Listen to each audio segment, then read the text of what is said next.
തന്നെ വിള തിന്നുക എന്ന പഴമൊഴിയെ ഓർമ്മിപ്പിക്കുന്ന നയമാണ് പാകിസ്ഥാൻ സൈന്യം സ്വീകരിച്ചുകൊണ്ടിരിക്കാറ്. ഇന്ത്യയോട് ഇന്ന് കലഹിക്കുന്ന പാകിസ്ഥാന്റെ പ്രധാന ശത്രു കഴിയുന്നത് രാജ്യത്തിന് പുറത്തല്ല, അത് രാജ്യത്തിനുള്ളിലാണ് എന്നാണ് നമ്മൾ മനസ്സിലാക്കേണ്ടത്. ബാഹ്യശക്തികളിൽ നിന്നും രാജ്യത്തെ സംരക്ഷിക്കേണ്ട അതേ സൈന്യമാണ് പാകിസ്ഥാന് ഇങ്ങനെ ഒരു ദുർവിധി ഉണ്ടാക്കി കൊടുക്കുന്നത്. ഇന്ന് ഇന്ത്യയോട് യുദ്ധം ചെയ്യാൻ മുതിരുന്നത് പാകിസ്ഥാനല്ല, ആ രാജ്യത്തെ തുരന്നതെന്ന് കീശ വീർപ്പിച്ച് അധികാര കസാരയിൽ ഇരിക്കുന്ന പാക് സൈന്യമാണ്. രാജ്യത്തെന്നും അസ്ഥിരതയും അരാജകത്വവും ഉണ്ടാക്കി അവർ വളർത്തിയെടുക്കുന്ന ഭീകരതയാണ് ഇന്ന് പാകിസ്ഥാന്റെ ശാപമെന്ന് പറയാതെ വയ്യ. ഇപ്പോൾ പുതിയ നീക്കവുമായി അതേ സൈന്യം എത്തിയിരിക്കുന്നു എന്ന വാർത്തകളാണ് പുറത്തു വരുന്നത്.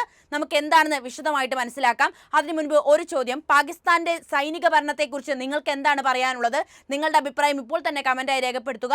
നമുക്ക് നേരെ വീഡിയോയിലേക്ക് പോകാം. ഇപ്പോൾ പാകിസ്ഥാൻ അനുഭവിക്കുന്ന പ്രശ്നങ്ങളുടെ ഒക്കെ തന്നെ മൂല കാരണം അവരുടെ പട്ടാളമാണ് എന്ന് കൃത്യമായിട്ട് നമുക്ക് മനസ്സിലാക്കിയെടുക്കാം. അവിടുത്തെ ജനതയോ അവരുടെ ദുരിതങ്ങളോ ഒന്നും അവർക്കൊരു പ്രശ്നമേ അല്ല. തീവ്രവാദത്തെ വളർത്തുകയും ഭീകരവാദത്തിന് വേണ്ട വെള്ളവും വളവും നൽകുന്നതും പാകിസ്ഥാന്റെ സൈന്യം തന്നെയാണ്. ജനാധിപത്യ സംസ്കാരത്തിന് പുല്ലുവില കൽപ്പിക്കുന്ന പാകിസ്ഥാൻ സൈന്യമാണ് ഇപ്പോൾ ഇന്ത്യയെ വെല്ലുവിളിക്കുന്നത് പോലും. നമുക്കറിയാവുന്നതാണ്, പാകിസ്ഥാനെ ഒരു തരത്തിലും ആക്രമിക്കാൻ നമ്മുടെ രാജ്യം തയ്യാറായിരുന്നില്ല. ഇന്ത്യ എന്നും എതിർത്തിട്ടുള്ളത് പാകിസ്ഥാനിലെ ഭീകരവാദത്തെയാണ്. അതിർത്തി കടന്ന് അവർ പെഹൽഗാമിലെത്തി കാണിച്ചു കൂട്ടിയ തോന്നിവാസത്തിനുള്ള മറുപടി കൊടുക്കുക മാത്രമായിരുന്നു ഇന്ത്യയുടെ ലക്ഷ്യം. നമ്മുടെ മണ്ണിൽ കയറി വന്ന് നമ്മുടെ സഹോദരന്മാരായ 26 പേരെ കൊന്ന ഭീകരവാദികളുടെ വേരറക്കുക എന്ന ലക്ഷ്യം മാത്രമേ ഇന്ത്യക്കുണ്ടായിരുന്നുള്ളൂ. എന്നാൽ കൂടുതൽ പ്രകോപനമാണ് പാകിസ്ഥാന്റെ ഭാഗത്തു നിന്നും ഉണ്ടായിക്കൊണ്ടേയിരിക്കുന്നത്. അതാണ് ഇപ്പോൾ വരുന്ന വാർത്തകളുടെ ഒക്കെ തന്നെ അടിസ്ഥാനവും. യുദ്ധക്കൊതിമൂത്ത് പാക് സേന ഇപ്പോൾ ചെയ്യുന്ന കാര്യങ്ങളൊക്കെ തന്നെ വളരെ വിചിത്രമായിട്ടാണ് നമുക്ക് മനസ്സിലാക്കാൻ കഴിയുന്നത്. പാക് ജനറൽ അസീം മുനീർ എടുത്ത തീരുമാനങ്ങളിൽപ്പെട്ട് നട്ടം തിരിയുന്ന സൈന്യത്തിന് കൂടുതൽ അധികാരങ്ങൾ നൽകുന്ന വിധിയുമായി എത്തിയിരിക്കുകയാണ് പാകിസ്ഥാൻ. പാകിസ്ഥാൻ എംപിയും MLA-മാരും ഒക്കെ തന്നെ ഇന്ത്യയുമായി ഒരു ഏറ്റുമുട്ടലിന് നിൽക്കരുതെന്നും അത് രാജ്യത്തിന് വലിയ വിപത്തുകൾ ഉണ്ടാക്കുമെന്ന മുന്നറിയിപ്പ് നൽകുമ്പോഴും ഇതൊന്നും തന്നെ കേൾക്കാനോ ജനങ്ങളുടെ ഭാഗത്തു നിന്ന് ഒന്നും ചിന്തിക്കാനോ ഉള്ള കഴിവ് പാക് മിലിറ്ററിക്കില്ല എന്നതാണ് സത്യം. പുതിയ നയങ്ങളിലൂടെ ജനാധിപത്യത്തിനും സാധാരണക്കാരനും രാജ്യത്തൊരു വിലയുമില്ലെന്ന് കൂടിയാണ് പാക് സൈന്യം വീണ്ടും വീണ്ടും തെളിയിക്കുന്നത്. സൈനിക കോടതികളിൽ സാധാരണക്കാരായ പൗരന്മാരെ വിചാരണ ചെയ്യാമെന്നാണ് ജസ്റ്റിസ് അമിനുദ്ദീൻ ഖാൻ അധ്യക്ഷനായ സുപ്രീം കോടതിയുടെ 7-അംഗ ഭരണഘടനാ ബെഞ്ച് വിധി പ്രസ്താവിച്ചിരിക്കുന്നത്. ഈ വിധി രാജ്യത്തിന്റെ ജനാധിപത്യത്തിനും മനുഷ്യാവകാശങ്ങൾക്കും കാര്യമായ പ്രത്യാഘാതങ്ങൾ ഉണ്ടാക്കുമെന്നതിൽ സംശയമേ ഇല്ല. ഇത് സിവിലിയൻ അവകാശങ്ങളെ കൂടുതൽ ഇല്ലാതാക്കുകയും സൈനിക ശേഷി ശക്തിപ്പെടുത്തുകയും ചെയ്യുമെന്ന് വിമർശകർ വാദിക്കുന്നു. പാകിസ്ഥാന്റെ രാഷ്ട്രീയ ഭൂപ്രകൃതിയെ സങ്കീർണമാക്കാനായി എടുക്കുന്ന ഇത്തരം തീരുമാനങ്ങളിൽ വലയാൻ പോകുന്നത് പാകിസ്ഥാനിലെ സാധാരണക്കാരും സൈനികരും തന്നെയാണ്. സൈനിക കോടതികളിലെ സിവിലിയന്മാരുടെ വിചാരണ ഭരണഘടനാ വിരുദ്ധമെന്ന് 2023 ഒക്ടോബറിലെ സുപ്രീം കോടതി വിധി റദ്ദാക്കിക്കൊണ്ടാണ് മെയ് 7 പാകിസ്ഥാൻ സുപ്രീം കോടതിയുടെ ഈ വിധി പുറത്തുവരുന്നത്.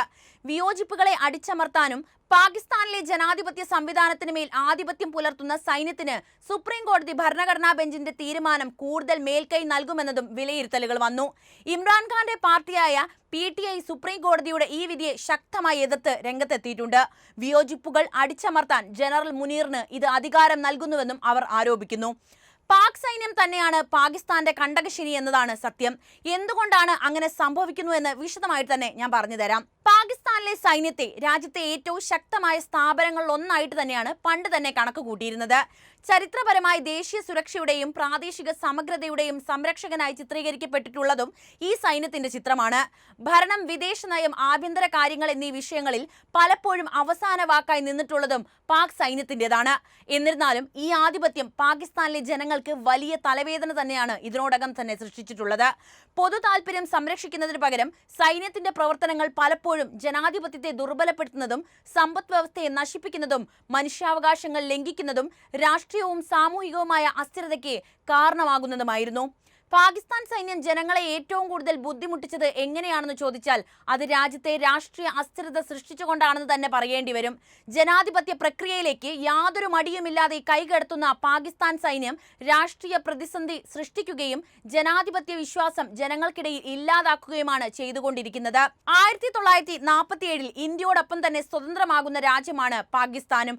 അതിനുശേഷം പട്ടാള ഭരണത്തിലൂടെയും പട്ടാള നിയമത്തിലൂടെയും സൈന്യം നേരിട്ട് രാജ്യം ഭരിക്കുകയായിരുന്നു. തുടർന്നു. സിവിലിയൻ ഗവൺമെന്റിന്റെ കാലഘട്ടങ്ങളിൽ പോലും വിദേശ നയം, ആഭ്യന്തര സുരക്ഷ, ആണവ കാര്യങ്ങൾ തുടങ്ങിയ പ്രധാന മേഖലകളിൽ സൈന്യം കൈകടത്തി.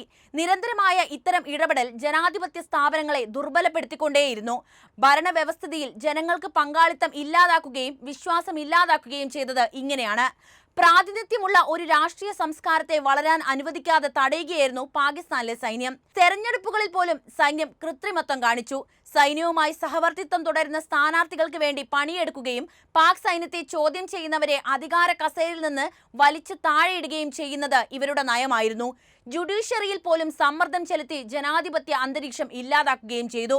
പലപ്പോഴും സൈനിക തിരിച്ചടികളിൽ ജാഗ്രത പുലർത്തുന്ന സിവിലിയൻ സർക്കാരുകൾക്ക് സ്വതന്ത്രമായ തീരുമാനങ്ങൾ എടുക്കാൻ കഴിഞ്ഞില്ല.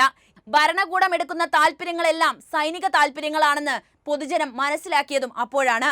രാഷ്ട്രീയത്തിനപ്പുറം Fauji foundation, army welfare trust, Shaheen foundation തുടങ്ങിയ സൈന്യം നടത്തുന്ന ഫൗണ്ടേഷനുകൾ നിയന്ത്രിക്കുന്ന വലിയ ബിസിനസ് കൂട്ടായ്മകളിലൂടെ പാകിസ്ഥാൻ സൈന്യം രാജ്യത്തിന്റെ സമ്പദ് വ്യവസ്ഥയിലും കാര്യമായി ഇടപെടാറുണ്ട്.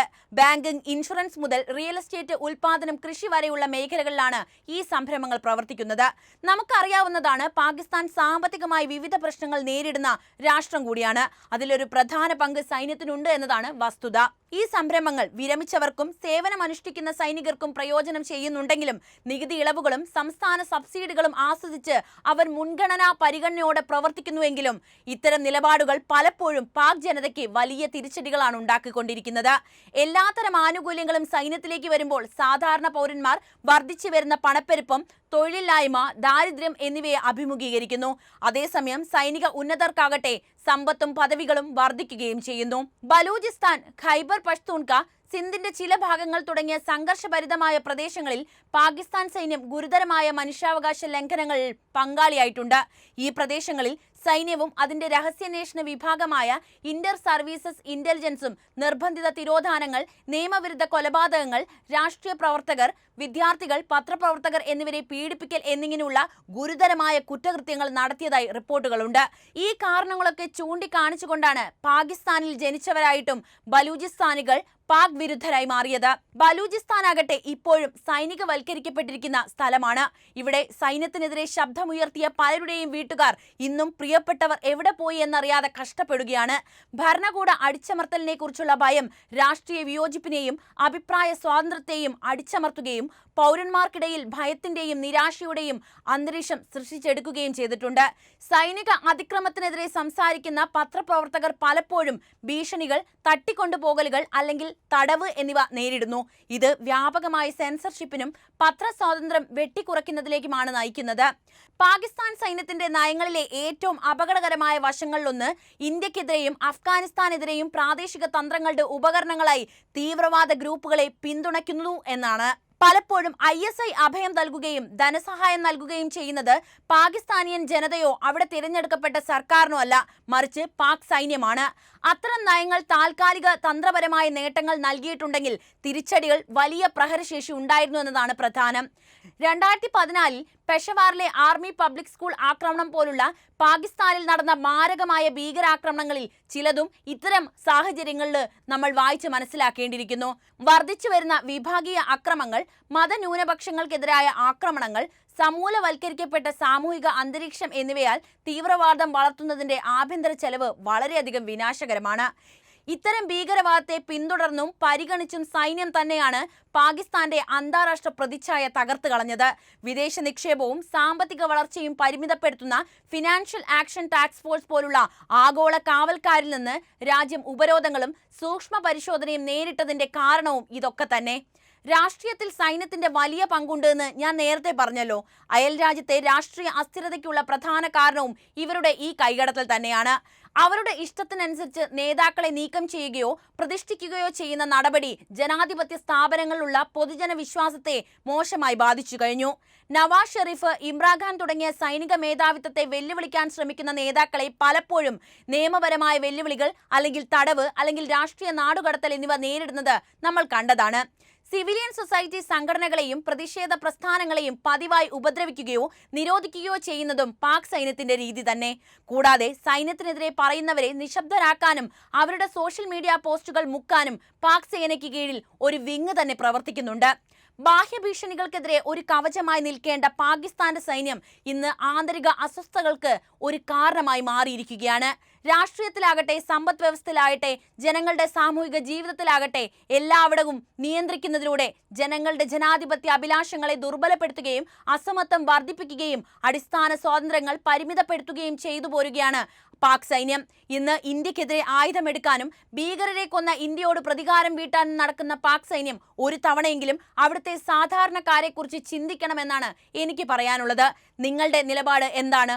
ഇപ്പോൾ തന്നെ കമന്റായി രേഖപ്പെടുത്തുക. ഒപ്പം ഈ അറിവുകൾ ലൈക്ക് ചെയ്യാനും ഷെയർ ചെയ്യാനും പ്രത്യേകം ശ്രദ്ധിക്കുമല്ലോ.